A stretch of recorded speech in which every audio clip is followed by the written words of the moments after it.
شهر رمضان الذي أنزل فيه القرآن هدى للناس وبينات من الهدى والفرقان.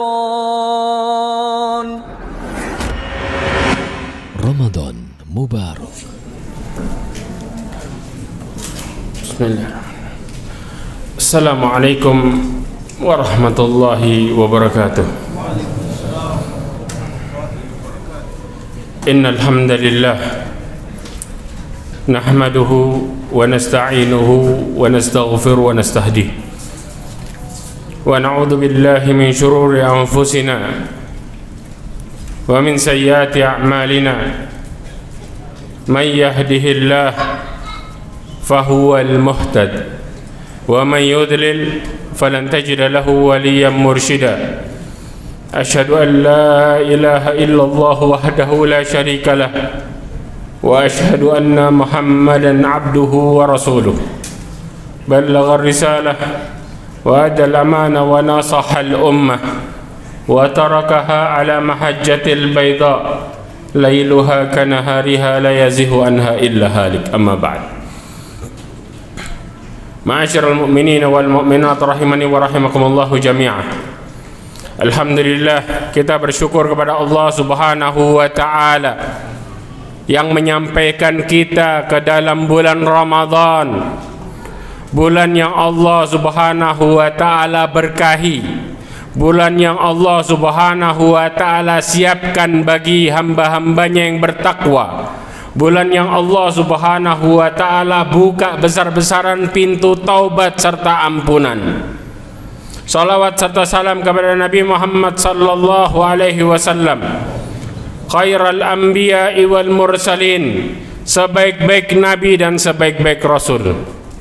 Ma'asyiral mu'minin rahimakumullah.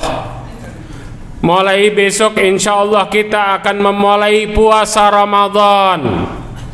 Maka jangan pernah puasa kita hanya mendapatkan letih, capek, dan lapar.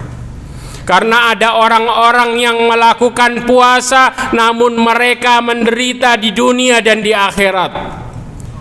Ada orang-orang yang melakukan puasanya kelihatannya mereka taat kepada Allah Subhanahu wa taala namun amalannya sia-sia. Bagaimana kondisi mereka? Allah Subhanahu wa ta'ala gak akan pernah menerima seorang hamba yang berpuasa namun puasanya dihiasi dengan kemaksiatan. Rasulullah SAW mengatakan di dalam hadisnya yang diriwayatkan oleh Tabrani, "Rubba sha'imin haddahu min siyamihi al-ju'i wal atas." Betapa banyak orang-orang yang berpuasa namun mereka hanya mendapatkan lapar dan haus. Ketika mereka mendapatkan lapar dan haus di dunia, bagaimana kondisi mereka di akhirat? Namun Allah tidak mengakui puasanya. Bahkan Rasulullah SAW mengatakan, hadis yang diriwayatkan oleh Bukhari, "Man lam yada' qawla zur wal amalu bihi falaysa lillahi hajatan fi ayyada' ta'amahu wa syarabah." Kata Rasulullah, barang siapa yang tidak ingin meninggalkan perkataan dusta, apalagi perkataan kotor dan kemaksiatan yang lainnya, dan mereka mengamalkan hal tersebut, maka Allah tidak butuh dengan lapar dan hausnya. Mereka menderita di dunia hanya sekedar lapar dan haus, namun ternyata puasanya Allah tidak lirik sama sekali. Lalu bagaimana kondisi mereka ketika mereka di akhirat? Allah Subhanahu wa ta'ala mengatakan di dalam surat Al-A'raf ayat 50, "Wa nada ashabun nari ashabal jannah an afidu alaina minal ma'i aw mimma razaqakumullah qalu innallaha harramahuma 'alal kafirin." Penduduk neraka memanggil penduduk surga, "Berikanlah kami sedikit air yang Allah berikan kepada kalian, atau sedikit yang Allah berikan kepada kalian dari makanan." Maka penduduk surga mengatakan, sesungguhnya Allah subhanahu wa ta'ala mengharamkan keduanya bagi kalian penduduk neraka, orang-orang kafir. Kita bisa bayangkan ketika seseorang melewati lapar dan hausnya, namun Allah menolak ibadahnya, sedangkan mereka di akhirat dalam kondisi kelaparan dan kehausan selamanya. Mereka minta tolong, berikan kami seteguk air, tapi Allah melarang mereka. Penduduk surga mengatakan, sesungguhnya keduanya diharamkan atas kalian. Ma'asyiral mukminin rahimakumullah.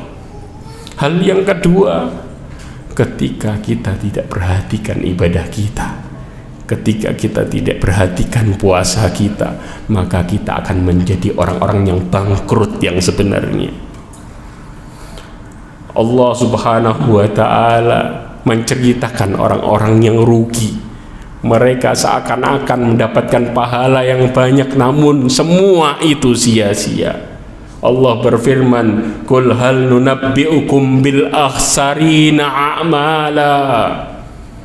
Apakah kalian ingin kami berikan tahu tentang orang-orang yang paling rugi amalannya? Alladzina dhalla sa'yuhum fil hayatid dunya wa hum yahsabuna annahum yuhsinuna sun'a. Yang mereka melakukan perbuatan di dunianya ternyata mereka tersesat dan salah, dan mereka mengira mereka melakukan yang terbaik. Betapa banyak orang-orang yang melakukan amalannya namun Allah tidak melihat amalannya sama sekali.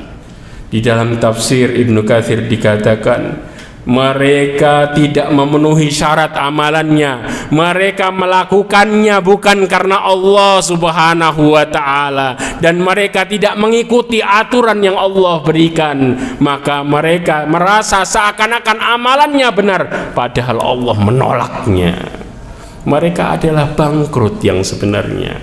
Bahkan ada orang-orang yang datang dengan amal solehnya, dengan puasanya, namun semua itu sirna. Rasulullah SAW mengatakan di dalam hadisnya, qala atadri mal muflis. Ketika Rasulullah bertanya, engkau tahu siapa yang bangkrut itu? Para sahabat mengatakan, qalu al muflisu fina. Orang yang bangkrut di antara kami, man la dirhaman lahu wala mata. Mereka yang enggak punya uang dan enggak punya harta. Maka Rasulullah mengatakan, innal muflisa min ummati. Sesungguhnya orang yang bangkrut dari umatku, ya'ti yaumal qiyamah. Mereka datang pada hari kiamat bisalah, dengan salatnya, wassiyam, dengan puasanya, wazzakah, dengan zakatnya, wa ya'ti qad syatama hada. Mereka datang dengan membawa dosa, menghina fulan, wa qadafa hada. Kemudian mereka juga orang-orang yang mencaci fulan, menuduh, wa akala mala hadza, dan mereka memakan harta fulan, wa safki dima'i hadza, dan mereka mengalirkan darah fulan, wa daraba hadza, dan mereka mukul fulan. Fayu'ta hadza min hasanati. Masing-masing berbaris diambilkan dari kebaikannya, kemudian diberikan kepada orang yang terzalimi. Wa hadza min hasanati, datang lagi orang diberikan dari kebaikannya. Fa in faniyat hasanatuhu qabla ayyuqdha ma alaih. Kalau seandainya kebaikannya sudah habis sebelum kewajibannya ditunaikan, ukhidha min khatayahum thumma turihat. Kemudian mereka diambilkan dari kesalahan-kesalahan orang-orang yang terzalimi tadi, kemudian diberikan kepada orang yang zalim. Thumma turiha finnar, kemudian dilempar ke neraka.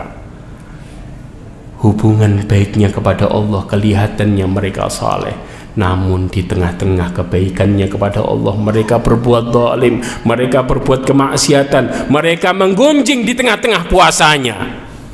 Maka itulah orang-orang yang bangkrut.